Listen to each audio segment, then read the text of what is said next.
시청자 여러분 안녕하십니까? 뉴스포 시작합니다. 여수산단 내 하나솔루션 TDI 공장에서 유독가스가 누출됐습니다. 박민식 국가보훈처장이 5.18 보상법과 민주유공자법에 대해 적극 검토하겠다고 밝혔습니다. 마포구가 서울 반려견 순찰대 발대식을 개최했습니다.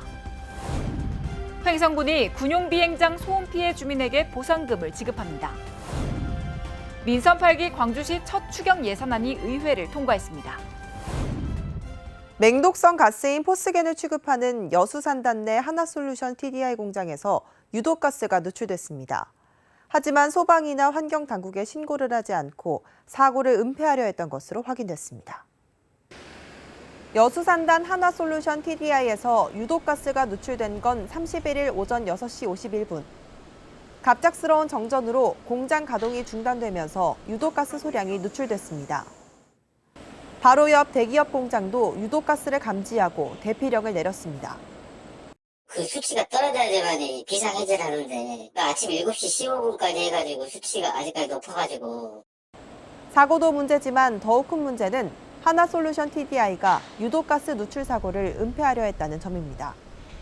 관련 법령에 따라 신고 의무가 있는 소방과 환경당국에 사고를 알리지 않고 자체 수습에만 나섰던 것으로 확인됐습니다. 특히 가스 누출 여부를 묻는 바로 옆 대기업에게는 공정에 이상이 없다고 거짓말까지 했습니다. 이 일로 말미암아 인명피해라든가 재산상의 피해가 이제 이상이 없다, 이런 취지로 제가 이제 말씀을 드린 거거든요. 유독가스 종류를 두고는 맹독성인 포스겐 가능성을 언급했다가 갑자기 염화수소와 폐가스로 말을 바꾸면서 논란을 더욱 키우고 있습니다. 포스겐 가스가 들어갈 수 있는지 없는지는 이제 가스안전공사에서 정밀 조사를 하고 이제 그 결과에 따라서 인체에 치명적인 독성가스를 취급하는 여수산단 대기업이 버젓이 사고 은폐를 시도하면서 환경당국의 철저한 조사가 필요하다는 지적입니다. 박민식 국가보훈처장이 국립 5.18 민주묘지를 찾아 참배하고 5.18 단체장들을 만나 5.18 보상법과 민주유공자법에 대해 적극 검토하겠다는 입장을 밝혔습니다. 반쪽짜리 법에 그친 5.18 보상법이 실효성을 갖추고 민주유공자법이 형평성을 갖게 될지 관심이 모이고 있습니다. 지난해 6월 보상 대상자를 확대하기 위해 법을 개정하는 과정에서 보상 신청 기간을 수정하지 않아 반쪽짜리법에 그친 5.18 보상법. 국립 5.18 민주묘지를 참배한 박민식 국가보훈처장은 개정된 보상법 조항 오류로 보상 신청을 못하고 있는 해직 언론인 등 보상 대상자를 도울 수 있는 방안을 찾겠다고 강조했습니다. 5.18 민주유공자 등급에 따른 예우와 보상 격차를 줄일 수 있는 방안을 검토하겠다고 밝혔습니다. 광주는 다시 한번 꼭 그 전에 가서 국가보훈처장으로서 제 마음을 좀 되새기는 그런 계기를 삼아야 되겠다, 이렇게 해서 뜻깊게 생각을 하고. 국가보훈처장으로는 처음으로 5월 어머니집을 방문해 배식 봉사를 진행하며 5.18에 대한 보수 정부의 달라진 기조를 보이기도 했습니다. 오래 사니까 이런 행복도 느끼고 여기를 이렇게 방문해 줄 때 우리가 정말 우리가 이런 시간도 있고 이런 날이 있다는 것을 볼 때 너무 마음이 떨리고 또 감사하고 안 잊고 우리들을 찾아줄 때 5.18 보상법과 5.18 민주유공자법에 대한 국가보훈처의 관심이 5.18 유공자에 대한 폭넓은 예우와 보상으로 이어질지 주목됩니다. 수도권 소식입니다. 마포구에서 서울 반려견 순찰대가 새 출발을 알렸습니다. 반려견 순찰대는 반려견과 산책하면서 마포구 곳곳의 위험 요소를 확인하고 위험 요소 발생 시 즉시 112에 신고하는 역할을 하는데요. 우리를 지켜줄 이 든든한 순찰대의 발대식 현장을 소개합니다. 지난 27일 마포구청에서 서울 반려견 순찰대 발대식을 개최했습니다. 서울 반려견 순찰대 마포구 선발 순찰대는 반려견과 일상적인 산책 활동을 하면서 마포구의 위험 및 불편 요소를 확인해 112 혹은 다산 콜센터로 신고하는 역할을 합니다. 서울자치경찰위원회와 사단법인 유기견 없는 도시가 주최한 발대식은 마포구 선발 순찰대 45명과 관계기관 종사자 15명 등 총 60여 명이 참석했습니다. 이날 행사에는 박강수 마포구청장이 참석해 첫 출발을 축하했고 순찰 때 시범 영상을 시청하고 순찰 요령 및 신고 요령에 대한 교육이 진행됐습니다. 서울 반려견 순찰 때는 참여자들의 의견을 반영하는 동시에 자치경찰제의 안정적 정착과 공동체 치안 형성에 도움을 줄 것으로 보입니다. 옛 마포구에 있던 밤섬은 그 모양이 밤처럼 생겼다 해서 붙여진 이름입니다. 1968년 한강 개발과 여의도 건설로 폭파돼 당시 많은 주민들이 정착지를 옮긴 아픔이 있는데요. 이에 마포구는 이 밤섬의 실향민들을 위한 실향민 고향 방문 행사를 진행했습니다. 마포구가 밤섬 옛 주민들의 향수를 달래기 위한 밤섬 실향민 고향 방문 행사를 27일 진행했습니다. 마포문화원의 주최로 진행된 이번 행사는 민족 최대 명절인 추석을 앞두고 코로나19 이후 3년 만에 개최됐습니다. 이 추석 15일 전에 매년 행사를 그렇게 했어요. 그러니까 매년 추석 전에 행사를 합니다. 우리가 코로나 때문에 3년 동안 못 왔으니까 내년부터는 매년 올 거예요. 그리고 이 행사를 이제 뭐 문화원하고 구청에서 주관해서 해주니까 저희들은 고맙죠. 우리 동네 사람끼리만 한다는 건 좀 힘들고 그래도 이렇게 베풀어주는 분들이 있어가지고 고맙다고 생각하고 있습니다. 좀 더 활성화됐으면 좋겠습니다. 마포 지역의 이 축제가 됐으면 좋겠습니다. 이번 행사에는 실향민 30여 명을 포함해 총 70여 명이 밤섬에 올라 귀향제를 지냈습니다. 정월에는 초이튿날 창전동 지점에서 10여 살이 문안살이 앵매기 방패매기 정성하시고 가을이 되면 중추맞이 겸 고향에 이렇게 실향민들이 오셔서 붉은 화상 대령하고 음성 대령하고 춘추를 이렇게 하시던 걸 코로나19 때문에 못했었어요. 3년간. 그러다 오늘 이제 처음 이렇게 하신 거예요. 밤섬에서 거주했던 주민들은 행사에 참여하며 아쉬움과 기쁨을 함께 느꼈습니다. 1년에 한 번씩 이렇게 같이 산 저기를 만났어야 되는데 많이 못 만나고 지금 올해도 많이 돌아가시고 아쉬운 게 진짜 많죠. 예, 그래도 매년 이렇게 이런 기회가 1년에 한 번씩 여기 들어올 수 있는 기회가 있어서 정말 행복하고 앞으로 내가 얼마나 여기를 올지는 모르지만 이런 행사 있을 때마다 건강이 허락하면 오고 싶습니다. 박강수 마포구청장은 밤섬 실향민들이 이번 행사를 통해 옛일을 추억하면서 고향이 주는 따뜻함을 가질 수 있길 바란다며 현장에 함께했습니다. 광역시 소식입니다. 대전시가 시가 보유하고 있는 홍보 매체를 무료로 이용할 수 있는 광고주를 모집합니다. 대전시가 15유 홍보 매체를 2023년 1월부터 6개월간 무료로 이용할 민간업체를 공개 모집합니다. 15유 홍보 매체는 대형 홍보판, 도시철도 광고판, 버스 정류장 안내 단말기 등 총 1,164면으로 선정업체의 홍보 디자인은 대전대학교, 한밭대학교 디자인 관련 학과 교수와 학생들의 재능 기부 등으로 제작되며 업체 자체 기획 보유 디자인도 사용할 수 있습니다. 선정 대상은 대전 지역의 본점 또는 주된 사무소를 두고 있는 비영리 법인이나 단체, 소기업, 법령에서 행정적, 재정적 지원 대상으로 규정하고 있는 법인으로 참여를 희망하는 업체는 시 홈페이지에서 응모 서식을 내려받아 오는 9월 16일까지 이메일 또는 등기 우편으로 제출하면 됩니다. 한편 홍보 매체 시민 이용 사업은 민간 업체의 홍보 부담을 덜어주기 위해 소기업, 비영리 법인 등의 시가 보유한 홍보 매체 일부를 개방하는 사업입니다. 민선 8기 출범 이후 처음으로 대전, 세종, 충북, 충남, 충청권 4개 시도지사가 충청권의 미래를 논하기 위해 한자리에 모였습니다.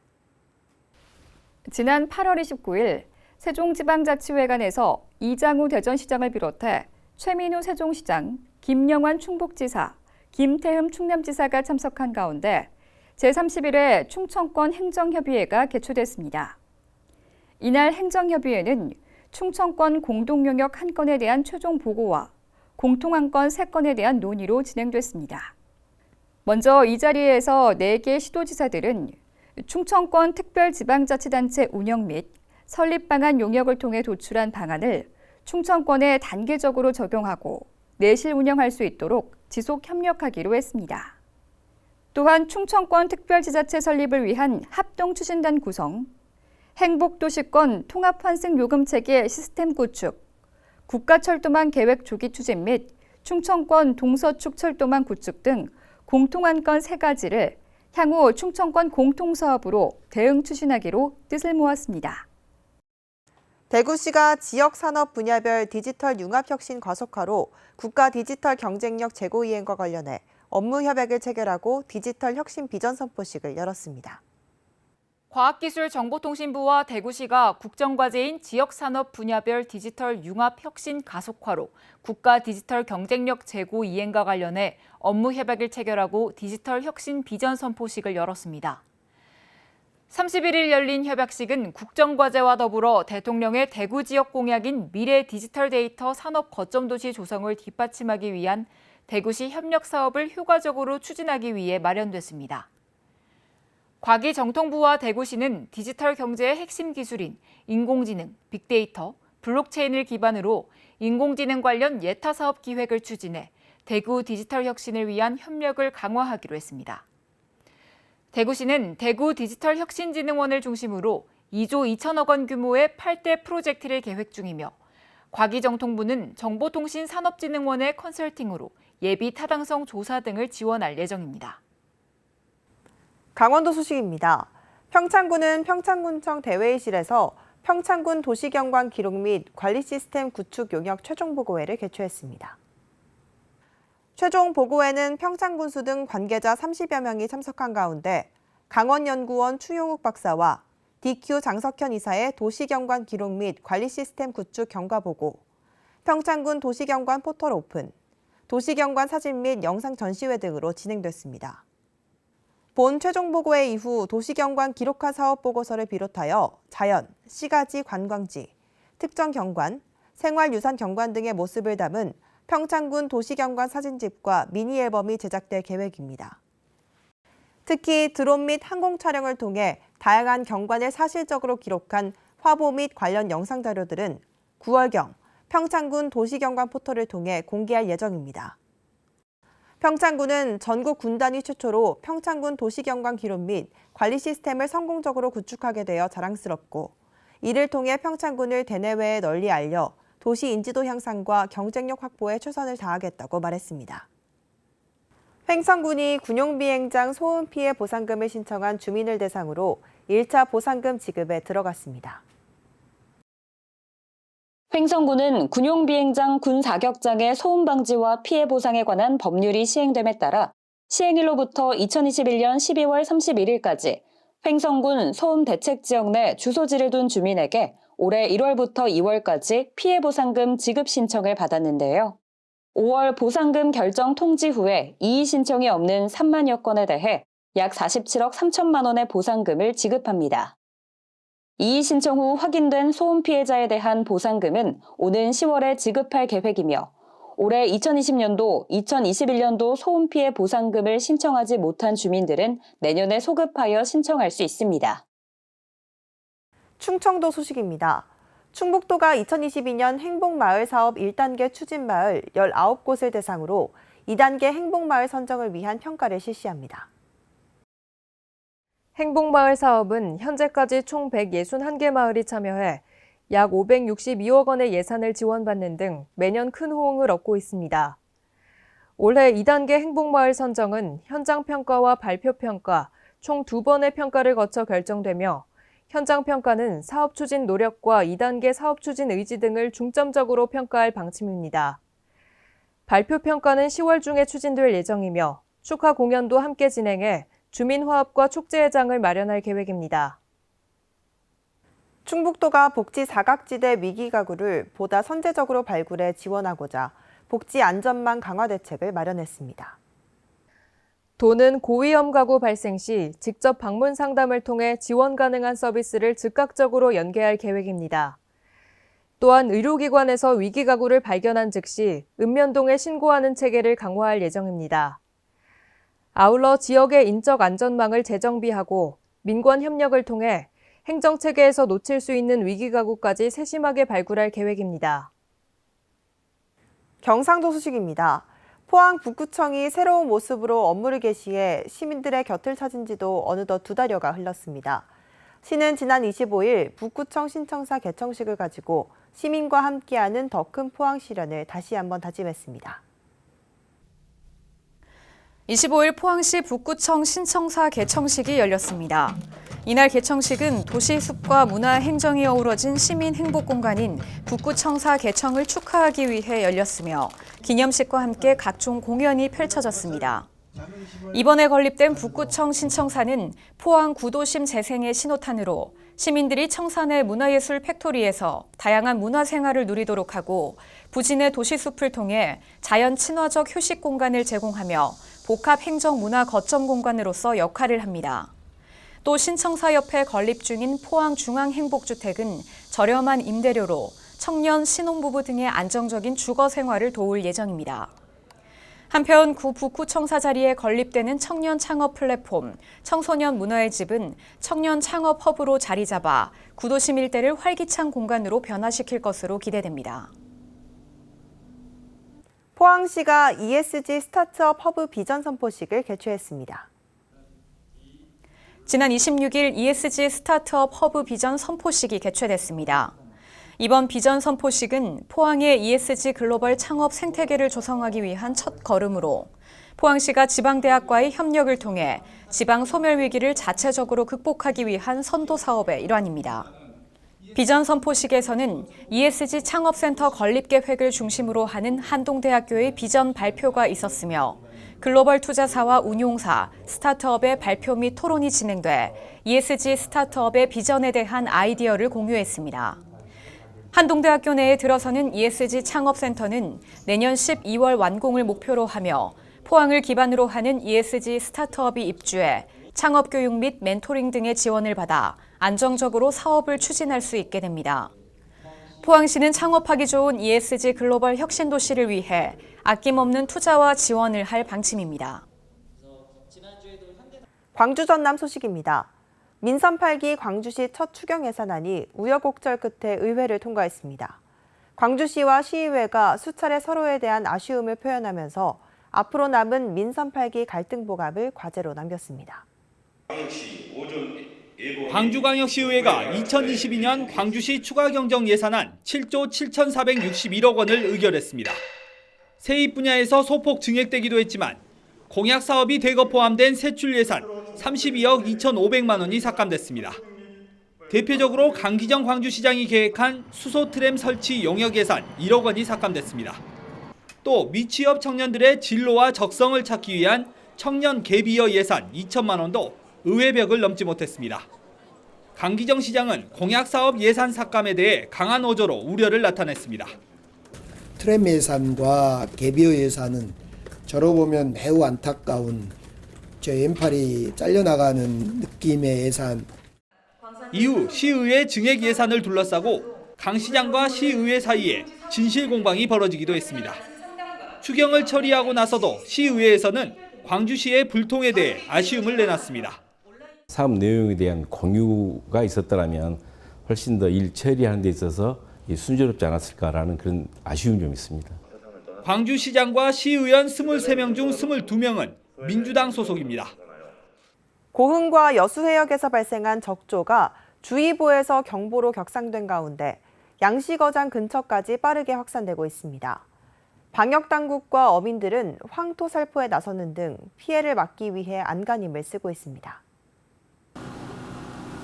누런 황토물이 성벽을 쌓는 듯 바다로 흘러들어갑니다. 고흥과 여수해역에서 발생한 적조가 빠르게 확산되면서 황토 살포가 시작됐습니다. 어선 7척이 동원돼 적조가 유입되는 지점 3곳에서 살포 작업이 집중됐습니다. 적조띠가 양식장 가까이 접근하면서 선제 대응에 나선 겁니다. 그래서 농도가 높은 그 적조셀이 이쪽으로 유입하지 못하도록 하기 위해서 저희들이 이 양쪽을 지금 막고 있는 그런 상태입니다. 현재 적조는 여수 자봉도 인근 양식어장 7km까지 접근한 것으로 확인됐습니다. 해당 해역에서는 적조 생물이 빠르게 증식해 적조주의보는 경보로 격상됐습니다. 바닷물 유속이 늦어지는 시기와 맞물려 적조는 더 악화될 것으로 예상됩니다. 양식어민들은 피해가 나지 않을까 발을 동동 구르고 있습니다. 지자체하고 긴밀한 어민들하고 또 관계를 가져가지고 뭐 연락을 또 취하는 대로 빨리 움직일 수 있도록 마음적인 준비는 다 갖추고 있습니다.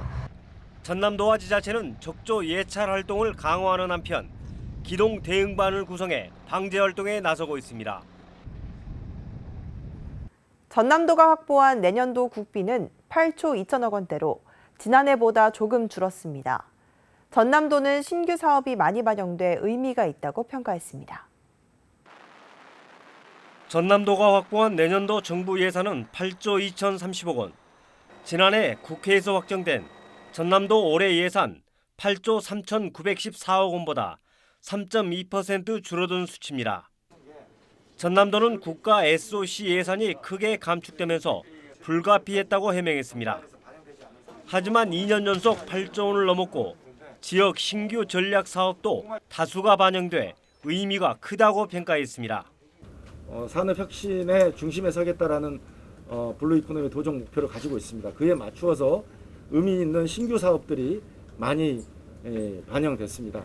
하지만 내년도 정부 예산이 639조 원으로 올해보다 5.2%나 늘어났습니다. 이 점을 고려하면 전남의 국비 확보 감소는 아쉬운 대목입니다. 지역 현안 사업으로 꼽히는 한전에너지공대와 경전선 사업, 호남 고속철 사업비가 대폭 삭감되기도 했습니다. 때문에 사업 추진에 차질이 빚어지는 것 아니냐는 우려를 낳고 있습니다. 전남도는 국회 예산 심의 과정에서 미반영되거나 삭감된 예산을 추가 확보하겠다고 밝혔습니다. 노인들을 상대로 먼 친척이라고 속여 돈을 갈취하던 보이스피싱이 한때 유행했었는데요. 보이스피싱처럼 전화가 아니라 직접 노인들을 찾아다니며 친인척을 사칭해 현금을 가로채는 사건이 벌어졌습니다. 시골 인심을 악용한 건데 피해 없도록 각별히 주의하셔야겠습니다. 무안군에 사는 90대 정모 할머니. 지난달 28일 나이가 지긋한 남성이 반가운 기색을 하며 정 씨의 집을 방문했습니다. 이 남성은 자신을 먼 친척 조카라고 소개하더니 얼마 전 결혼식에서 뵙지 않았냐며 너스레를 떨었습니다. 해당 남성은 근처 면사무소에 발령받아 이사를 하던 중이었다며 인부에게 줄 현금이 없어 돈을 잠시 빌려달라고 요구했습니다. 나 결혼할 때도 오고 그랬는데 모르겠냐 해서 나는 모르겠다고 할 때 지가 여기 면사무소에다 취직을 했는데 돈을 좀 저녁에 오후에 와서 갚아주마고 몇 푼 덜하게. 엉겁결에 건넨 60만 원. 돈을 금방 갚겠다던 남성은 종적을 감추고 사라졌습니다. 피해자는 정 씨뿐만이 아니었습니다. 무안군에 사는 또 다른 피해자 김 씨 역시 같은 수법으로 20만 원을 이 남성에게 건넸습니다. 나보다가 건강하냐고 물어보고 모두 풀고 하더라고. 그 조카더라고. 그러고 해서 돈 20만 원 줬지. 그리고 가게. 마을 노인들의 신고를 받은 경찰은 목포의 한 숙박업소에서 피의자 67살 남성 A씨를 붙잡았습니다. 경찰 조사 결과 A씨는 수십 차례 같은 범행을 저질러 지난해 말 교도소에서 출소한 것으로 드러났습니다. 정부가 지출 구조조정에 나선 가운데 광주의 내년 국비 지원 예산은 지난해에 이어 또다시 3조 원을 넘기며 선방했다는 평가를 받고 있습니다. 특히 인공지능과 반도체 등 미래 먹거리 사업이 신규로 반영되며 미래 먹거리 산업에 기대감이 모아지고 있습니다. 2023년 정부 예산안에 광주 지역 현안 사업으로 국비 3조 2,397억 원이 반영됐습니다. 사상 첫 3조 원의 시대를 열었던 지난해 정부 예산안보다 940억 원, 3.0% 증가한 금액입니다. 특히 반도체와 인공지능 관련 사업 4건에 예산 123억 원이 신규로 반영되며 반도체 특화단지와 인공지능 산업 기틀을 마련했습니다. 문화사업과 관련해서도 3건의 신규 사업에 42억 원이 국비 지원을 받게 됐습니다. 광주시는 이번 국비 확보에 따라 민선 8기 광주 공약 사업도 탄력을 받을 것으로 기대했습니다. 향후 우리 지역의 먹거리가 될 신산업 육성을 위한 기반을 안정적으로 조성해 나갈 수 있게 되었습니다. 광주도시철도 2호선 예산은 2, 3단계 구간 사업비 증액 협상이 진행 중인 가운데 1단계 사업비 1,840여억 원이 반영됐습니다. 지역화폐인 상생카드는 전국적으로 예산이 전부 삭감되면서 내년부터는 광주시 예산만으로 사업을 진행해야 합니다. 여수시가 지역경제 활성화와 민생 안정을 위한 전 시민 일상회복지원금을 지급합니다. 지급 대상은 2022년 7월 1일 0시를 기준으로 여수시에 주소를 두고 있는 시민과 체류지를 둔 영주권자, 결혼 이민자이며 지급 금액은 1인당 30만 원입니다. 지급 기간은 8월 29일부터 9월 23일까지이며 주소지 읍면동 주민센터를 방문하면 여수사랑 상품권이나 선불카드로 즉시 지급받으실 수 있습니다. 여수시 웅천 예울마루 앞 야외무대에서 선소대교 준공식과 경관조명 점등식이 개최됐습니다. 총 사업비 713억 원이 투입된 선소대교는 지난 2018년 7월 착공해 4년간의 공사 끝에 준공하게 됐습니다. 이와 함께 선소대교 경관조명 점등식도 개최됐으며 경관조명은 물과 빛의 낭만 밤바다를 주제로 사계절을 나타내는 녹색, 청색, 주황색, 적색의 조명이 바닷물과 어울려 파노라마식으로 연출돼 여수시의 새로운 랜드마크가 될 것으로 기대를 모으고 있습니다. 추석, 명절, 벌초나 추수기 농작업 등 가을철 야외 활동을 할 때 진드기나 쥐가 옮기는 감염병을 조심해야 하는데요. 진드기 맥의 감염병을 예방하려면 야외 활동을 할 때 긴 소매, 긴 바지 등으로 피부 노출을 최소화해야 합니다. 또 설치류 맥의 감염병을 예방하려면 쥐 배설물과의 접촉을 피하고 피부 보호를 위해 반드시 방수 처리가 된 장갑, 작업복, 장화를 착용해야 합니다. 이상 뉴스 마칩니다. 시청해주신 여러분 고맙습니다.